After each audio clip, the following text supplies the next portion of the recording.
downfall. Linda was never the good witch. Gossip and spreading rumors will be your downfall. She threw her into the dead ditch. Jealousy makes you lose everything, that's the cost. How about you just stay in the land of the lost? Besties with the witch of the west. Hate on us, but you're still obsessed.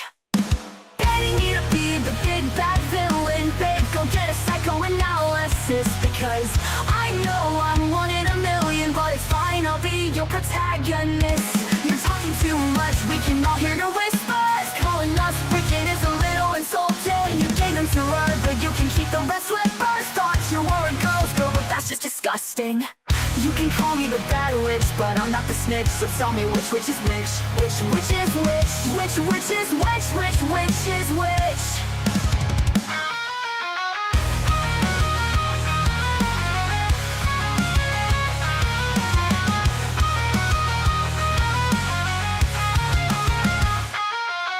Mirror on the wall, who's the saddest one of all? Glenda was never the good witch.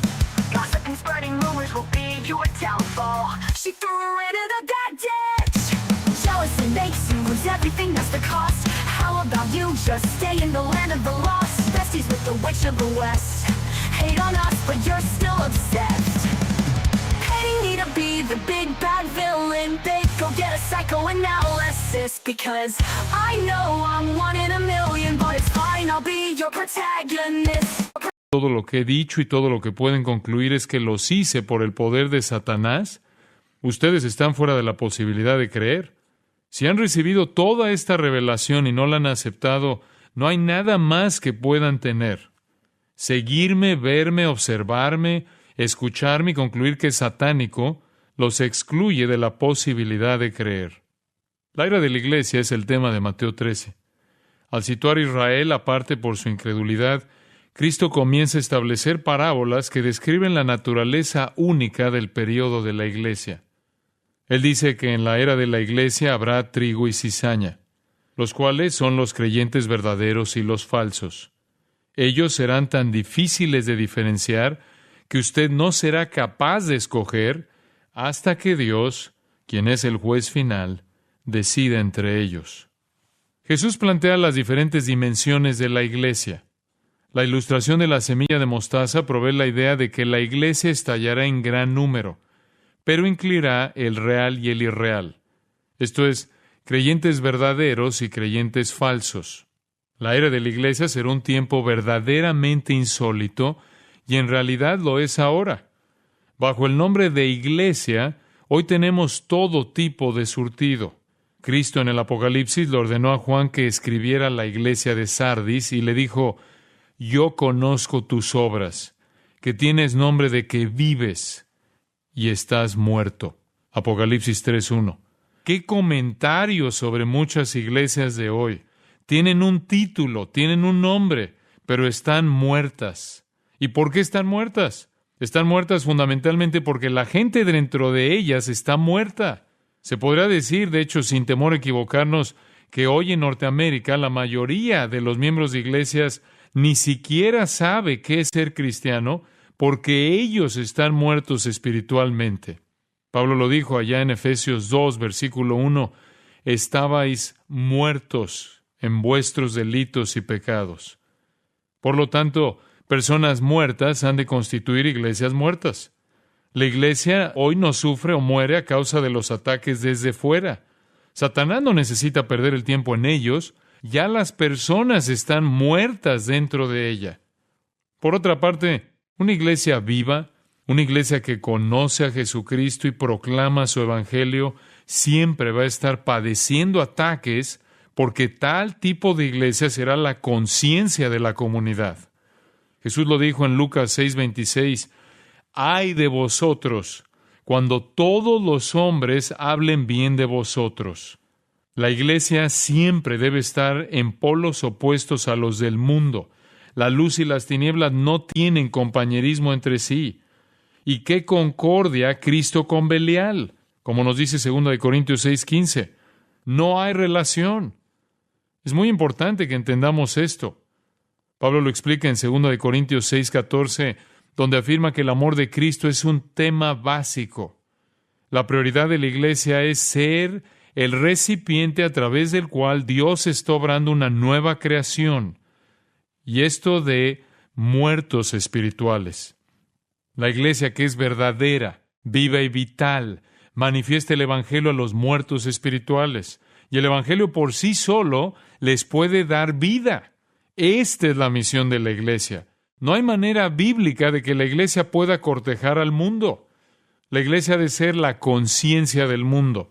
La iglesia debe estar tan bien definida en el cumplimiento de su rol, de manera que llegue a ser la antagonista del mundo.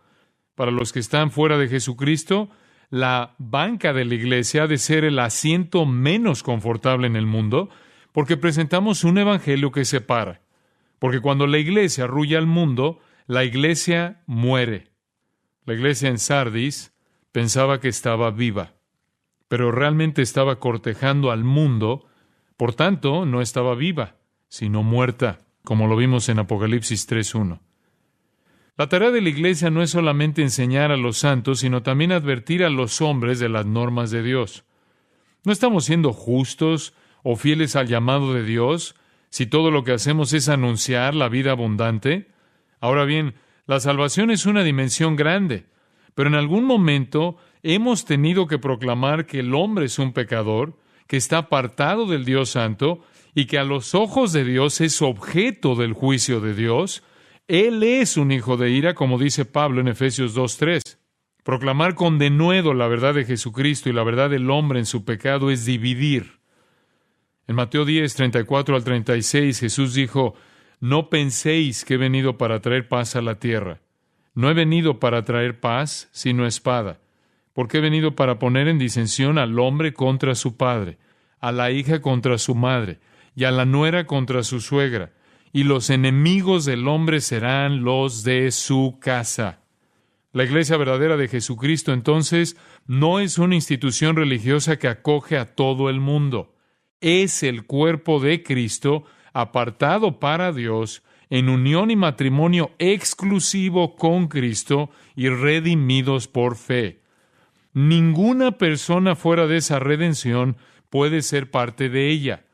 La demanda para la iglesia y nuestra labor como pueblo es advertir a los que no han recibido a Cristo, advertirles con amor, pero advertirles aún así de que están en peligro del terror del Señor.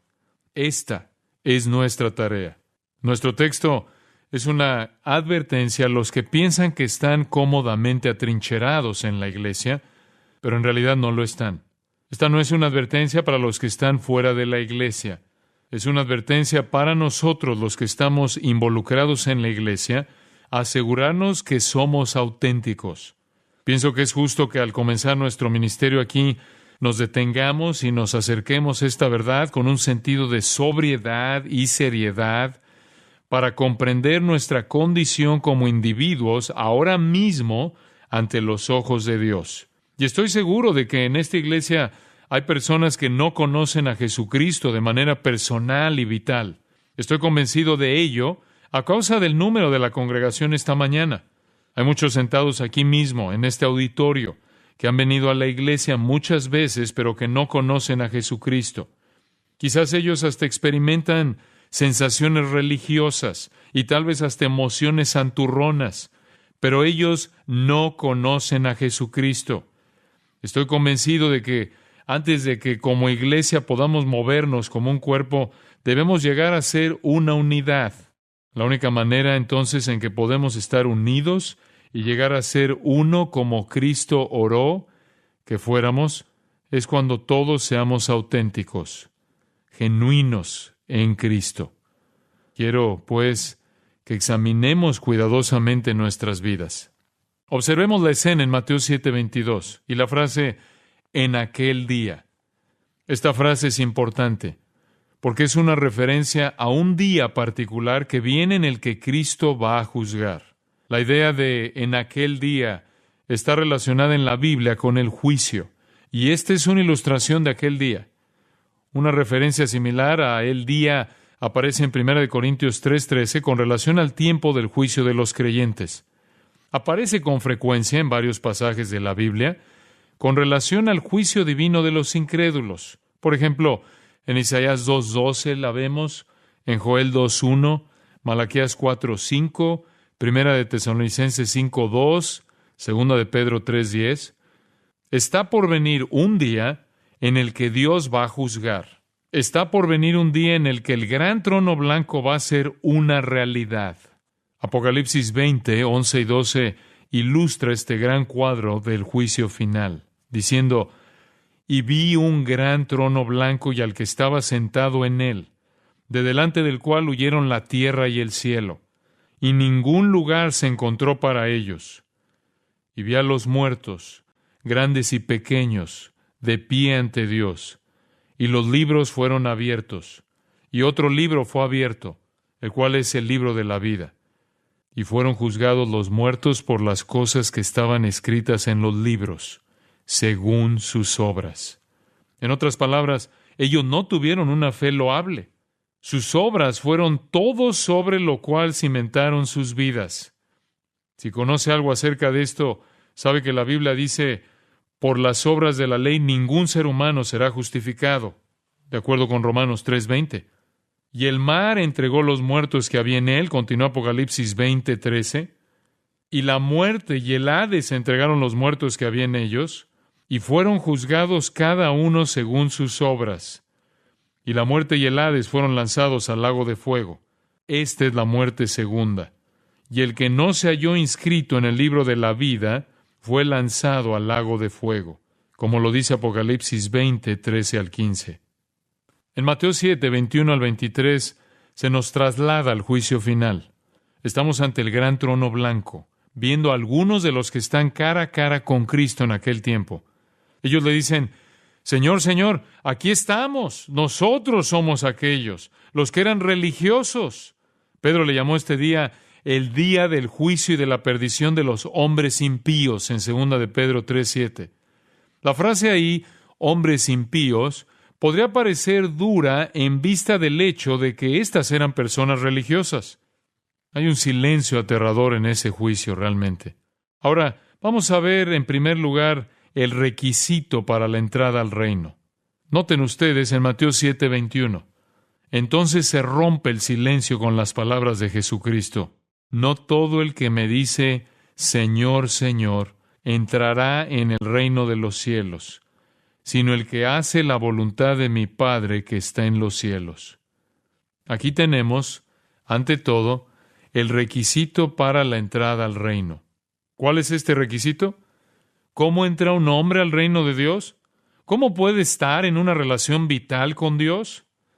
Bueno, ante todo, no es aquel quien dice, Señor, Señor, sino los que hacen la voluntad de Dios quienes entran. Ustedes recordarán Mateo 25, versículos 1 al 13. Es una historia muy interesante.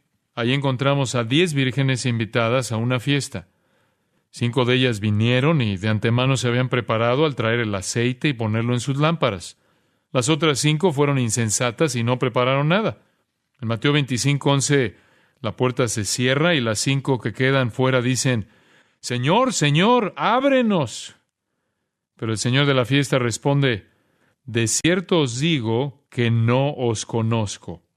Observen en esa historia que a todas las vírgenes se les invitó a la fiesta. En un sentido simbólico, ellas habían oído el Evangelio.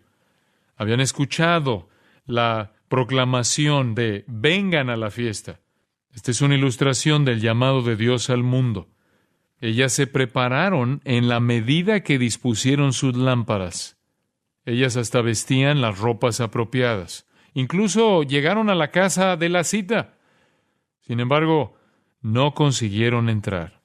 Su llanto es similar al de Mateo 7:21. Señor, Señor, ábrenos. Pero él afirma que no es para los que dicen Señor, Señor, sino para los que hacen la voluntad de Él. ¡Qué solemne advertencia! Al final de esta parábola, Cristo dice, velad pues, porque no sabéis el día ni la hora, como lo expresa en Mateo 25:13. Oseas lo ilustra en Oseas 8:2. El pueblo de Oseas históricamente estuvo casi al tocar fondo. Israel iba cuesta abajo y para cuando llega la profecía de Oseas, él los está sermoneando por su falta de conocimiento, diciendo en el 4:6, Mi pueblo fue destruido porque le faltó conocimiento. Oseas dice que ellos no tienen realidad alguna en su interior. Los compara al rocío de la mañana temprana que se evapora en el 6:4. Ellos no tienen ninguna sustancia. Ellos han desechado a Dios y le han dado la espalda. Ni siquiera se acercan a la casa de Dios. Y ya para cuando llega al 8:1 y 2, Oseas describe el cuadro de un buitre. Está traducido como águila, pero es la palabra hebrea para buitre. La figura es la de un buitre que se abalanza sobre la casa de Dios. Representa el hecho de que aun con toda la actividad religiosa en Israel, la pura verdad era que el lugar estaba muerto, y es por ello que el buitre se abalanza sobre él. No había nada allí sino un cadáver. Israel abandonó completamente el templo de Dios como el símbolo de su relación con Dios, y en consecuencia enfrentó una tragedia. El cuadro de un buitre que vuela testificando el hecho de que el juicio se acerca. Oseas entonces pasa a profetizar que Israel será aplastado a causa de su abandono de Dios. Israel era en ese entonces aún religioso. Israel tenía aún sentimientos religiosos. La gente aún cumplía algunas formalidades, pero estaban muertos. No había realidad de su religión, solo formalidad. ¿Qué respondieron Oseas? Dios mío, te hemos conocido. Observen que es de la misma manera que en Mateo 7:21. Señor, Señor, somos nosotros. ¿Qué quieres decir con juzgarnos? Te conocemos, somos nosotros, nuestro Dios. Ellos claman, somos nosotros. ¡Qué tragedia! Dios no los conoce. Esa generación en particular había desechado su relación con Dios como resultado.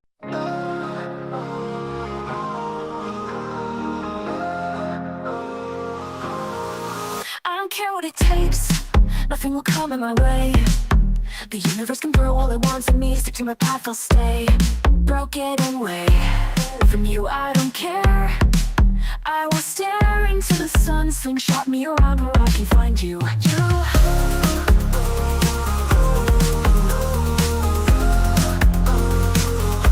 Will be a record breaker. Space itself is no limit for me. I will be your survivor. Just hold on, please wait for me. I will be a record breaker. Space itself is no limit for me. I will be your survivor. Just hold on, please wait for me. With the cosmos in my way, I don't care what they say. Supernovae and black holes, get out of my way. At the speed of light, I'm searching for you. In the moments to come, I'll break the boundaries for you. For you. I don't care what it takes, nothing will come in my way. The universe can throw all it wants at me, stick to my path, I'll stay. Broken away from you, I don't care. I will stare into the sun, slingshot me around where I can find you. I'll be a record breaker. Space itself is no limit for me. I'll be your survivor. Just hold on, please wait for me.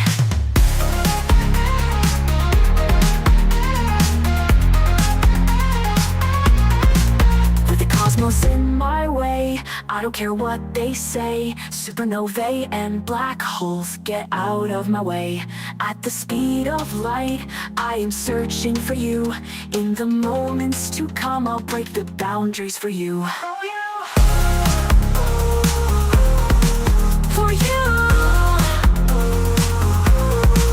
I will be your record breaker. Space itself is no limit for me. I will be your survivor. Just hold on, please wait for me. I will be your record breaker. Space itself is no limit for me. I will be your survivor. Just hold on, please wait for me. With the cosmos in my way, I don't care what they say. Supernovae and black holes, get out of my way. At the speed of light, I'm searching for you. In the moments to come, I'll break the boundaries for you. For you. Record breaker. Space itself is no limit for me. I'll be your survivor.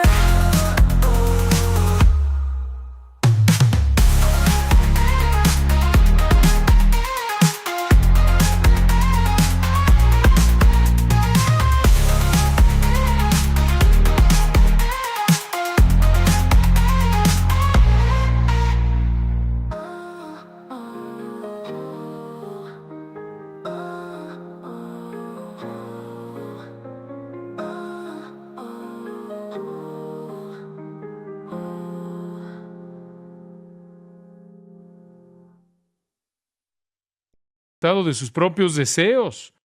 Puede darse cuenta de que no son los que desean entrar en el reino de Dios quienes necesariamente entran, ni siquiera los que piden entrar quienes lo hacen. No es suficiente pedir, no es suficiente desear, solo ser obediente es suficiente. Y Dios ha establecido ciertas reglas para la entrada al reino. Deben obedecerse o no hay entrada. Puede que usted desee entrar a tal grado que viene a la iglesia y se involucra, pero no mucho. A menos que venga por medio de Jesucristo, no puede entrar. Todas sus actividades religiosas y todos sus rituales carecen de sentido. En Hechos 4:12, recordarán que Pedro dijo, «Y en ningún otro hay salvación, porque no hay otro nombre bajo el cielo dado a los hombres en que podamos ser salvos». No hay otro nombre aparte de Jesucristo. Había un hombre ciego en un puente en Londres, quien estaba leyendo su Biblia en braille. Mientras leía Hechos 4:12, se perdió en el texto con sus dedos. Sin ser consciente, por su ceguera, de cualquiera a su alrededor, continuó pasando sus dedos sobre la misma frase. No hay otro nombre, no hay otro nombre, no hay otro nombre.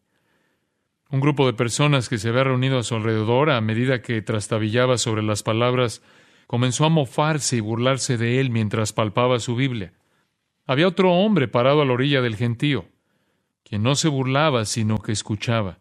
Aquella noche, aquel hombre se alejó, fue a su casa, cayó sobre sus rodillas e invitó a Cristo a entrar a su vida. Posteriormente, en una reunión, testificó que lo trajo a Jesucristo fue un hombre ciego en un puente que trastabillaba sobre las palabras, no hay otro nombre, no hay otro nombre, no hay otro nombre. Es solo a través de la fe personal en el Señor Jesucristo que usted, yo o cualquiera podrá entrar al reino de Dios. No podemos entrar por medio de nuestra emoción religiosa o de nuestros sentimientos santificados. Solo mediante la sangre preciosa de Jesucristo. La profesión de labios no es válida. Tiene que haber obediencia. Con esta expresión, Señor, Señor, llegamos a la conclusión de que estas personas se sorprenden. En realidad se impactan. ¿Quiere decir que ni siquiera vamos a entrar? Entonces recordemos lo que Jesucristo dice en Lucas 6:46. ¿Por qué me llamáis Señor, Señor, y no hacéis lo que yo digo? El siguiente verso se encuentra sobre una losa antigua en la Catedral de Lübeck, Alemania. Así pues habló Jesús, nuestro Señor, a nosotros. Vosotros me llamáis maestro, mas no me obedecéis. Vosotros me llamáis luz, mas no me veis. Vosotros me llamáis camino, mas no me transitáis. Vosotros me llamáis vida, mas no me deseáis. Vosotros me llamáis sabio, mas no me seguís. Vosotros me llamáis bueno, mas no me amáis. Vosotros me llamáis rico, mas no me pedís. Vosotros me llamáis eterno, mas no me buscáis. Vosotros me llamáis misericordioso, mas no confiáis en mí. Vosotros me llamáis noble, mas no me servís. Vosotros me llamáis poderoso, mas no me honráis. Vosotros me llamáis justo, mas no me teméis. Si os condeno, no me culpéis. Dios ha establecido el requisito para la entrada al reino de los cielos. Esto no tiene nada que ver con un edificio, tiene que ver con Jesucristo. Llamar a Cristo Señor o cualquier otro nombre no es suficiente. Hacer la voluntad de Dios es la solución. Usted pregunta, bueno, ¿cuál es la voluntad de Dios? Pablo le dijo a Timoteo, en 1 Timoteo 2, 3 y 4, la voluntad de Dios es Dios nuestro Salvador, el cual quiere que todos los hombres sean salvos. Esa es la voluntad de Dios. Jesús dijo en Juan 14, 6, yo soy el camino y la verdad y la vida. Nadie viene al Padre sino por mí. Esa es la voluntad de Dios. En Juan 6:40 Cristo dice, y esta es la voluntad del que me ha enviado, que todo aquel que ve al Hijo y cree en Él tenga vida eterna, y yo le resucitaré en el día postrero. Juan 1:12 dice, mas a todos los que le recibieron, a los que creen en su nombre, les dio potestad de ser hechos hijos de Dios.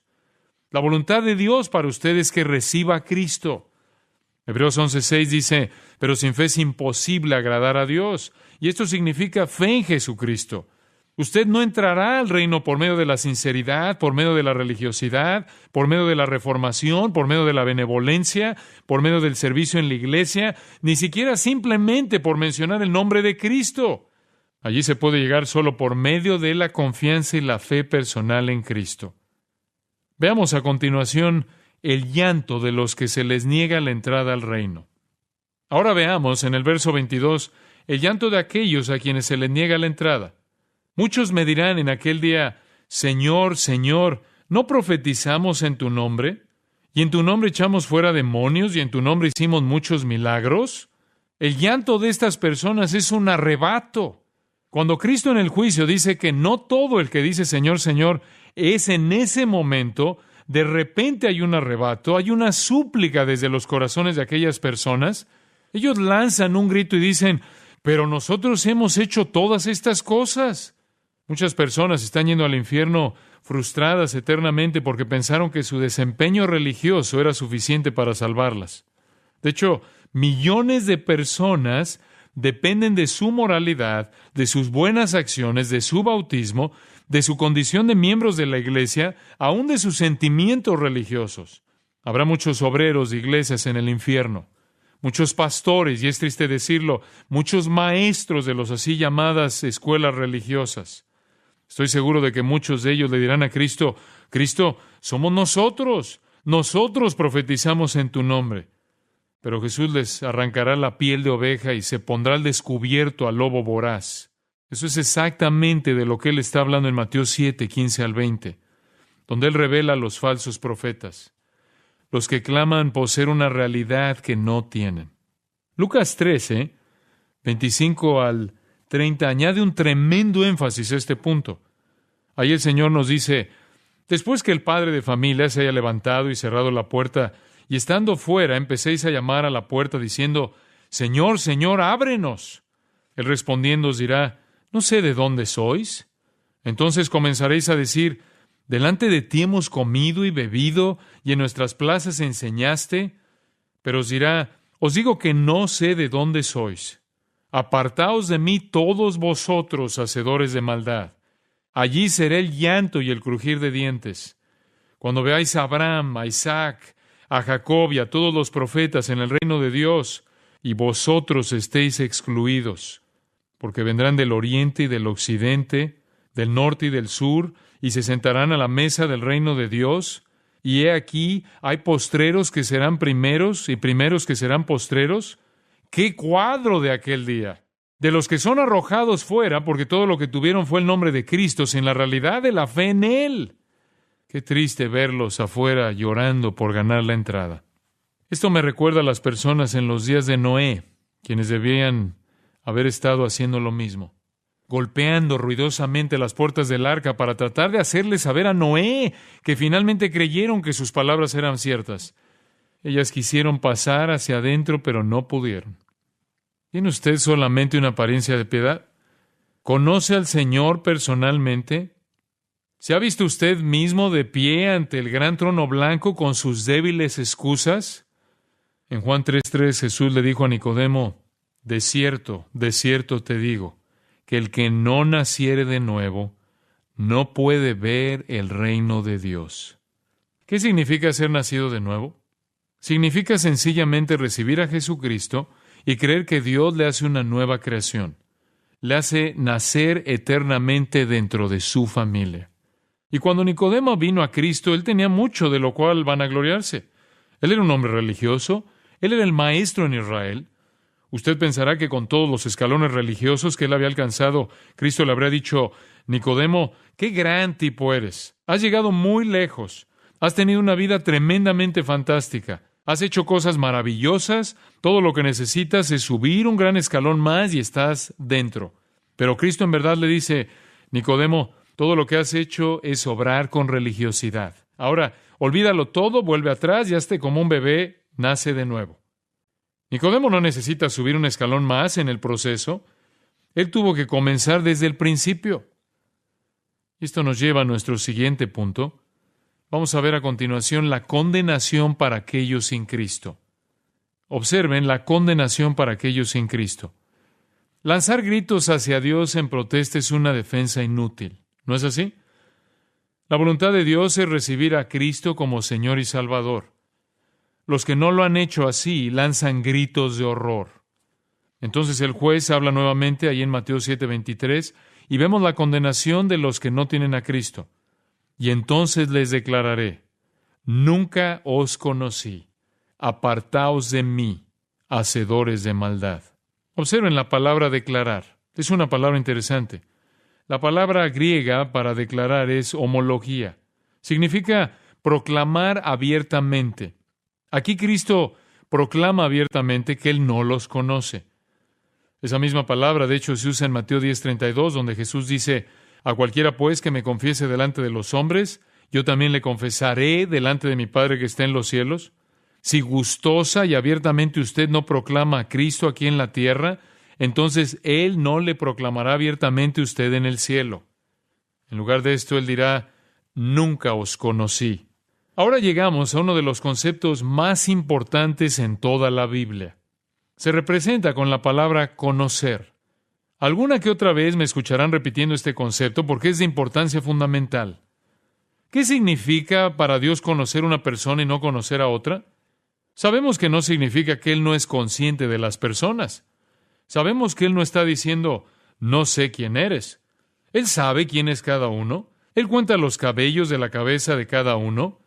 Mateo 10:29 y 30 nos dice que Él sabe cuando cae un gorrión.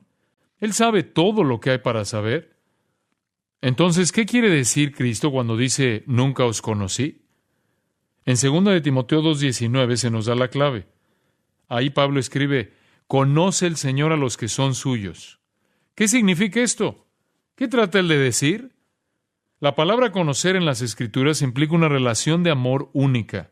En Amós 3:2 Dios dice: a vosotros, esto es, a ustedes, Israel, solamente he conocido. Ahora, ¿es Israel la única nación de la cual Dios tiene conocimiento? No, claro que no. Él conoce a cada nación. ¿Qué estaba diciendo?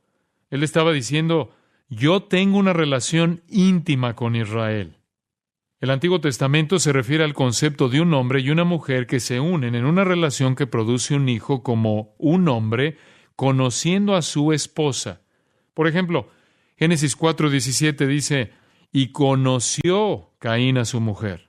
Nosotros no suponemos que él conoció a su esposa en el simple sentido de solo conocerla. Es obvio, o él no se habría casado con ella en un principio si él no la había conocido de esa manera.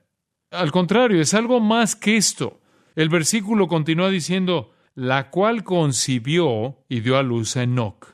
En otras palabras, conocer se refiere a la mayor y excepcional relación de amor posible. Debemos recordar que la Biblia dice que José no había conocido a María, y en Mateo 1:18 y 25. Por esta razón, se conmocionó tanto al saber que ella estaba encinta. José debía escoger entre dos opciones: o la apedreaba o se separaba de ella en consecuencia, ya que estaba embarazada y él nunca la había conocido. La palabra conocer en el terreno humano implica entonces una relación de amor única entre dos personas. En términos de la relación de Dios, la misma definición es correcta. Pablo, ahí en Gálatas 4:9, dice que los creyentes somos conocidos por Dios. La belleza de nuestra intimidad con Dios es comparable con la de un hombre al conocer a su esposa. Esto es lo que vemos en las Escrituras. Dios se refiere a Israel como su esposa en Oseas capítulos 1 al 3, y la iglesia se presenta como la novia y Cristo como el novio en Efesios 5, 25 al 32. Nosotros tenemos una relación de amor íntima con Dios. Esta se ilustra hermosamente en las palabras de Cristo en Juan 10:14, cuando el Señor dijo: yo soy el buen pastor, y conozco a mis ovejas, y las mías me conocen. Mientras leo el pasaje, voy a sustituir la palabra conocer por amor. Yo soy el buen pastor, y amo mis ovejas, y las mías me aman, así como el Padre me ama, y yo amo al Padre, y pongo mi vida por las ovejas. Mis ovejas oyen mi voz, y yo las amo, y me siguen, y yo les doy vida eterna. Y no perecerán jamás, ni nadie las arrebatará de mi mano. Mi Padre que me las dio es mayor que todos, y nadie las puede arrebatar de la mano de mi Padre. Yo y el Padre uno somos. ¿Se da cuenta de la belleza y la intimidad de la relación de amor que tenemos con Jesucristo? En Romanos 11:2 el apóstol Pablo dice, ¿no ha desechado Dios a su pueblo, al cual desde antes conoció? Dios predeterminó con usted una relación de amor si usted es cristiano. En el consejo de Dios, por el acto soberano de su voluntad, Él preordenó que usted sería un hijo de Dios, como lo vemos en Efesios 1:4. Usted tiene una relación de amor predeterminada con Dios, al igual que la tuvo Israel y aún la tiene. La intimidad de esa relación de amor es tan hermosa que Dios se refiere a ella con el más grandioso de los términos humanos. Y este es la consumación del amor entre un hombre y una mujer. Cuando Dios dice, yo conozco mis ovejas, cuando Cristo dice, yo te conozco, quiere decir que usted y yo tenemos una relación de amor íntima con ellos. Noten qué concepto tan glorioso. Pero a aquellos que no tienen esa relación de amor, les dice, nunca os conocí. Ellos no tienen tal relación de amor predeterminada. Ellos no tienen tal relación como la de la oveja y su pastor, o como la de una novia y su novio. Estar fuera de esa relación de amor especial es sufrir su juicio, es escuchar las palabras terribles, apartaos de mí, ¡qué tragedia! Cristo reitera esas palabras fuertes en el tiempo del juicio en Mateo 25:41, diciendo, entonces dirá también a los de la izquierda, apartaos de mí, malditos, al fuego eterno preparado para el diablo y sus ángeles. Qué pena es que el cuadro final del juicio sea una trágica descripción de tristeza. Los incrédulos de todos los tiempos son llevados ante Dios. Jesucristo reitera la condición para la entrada al reino.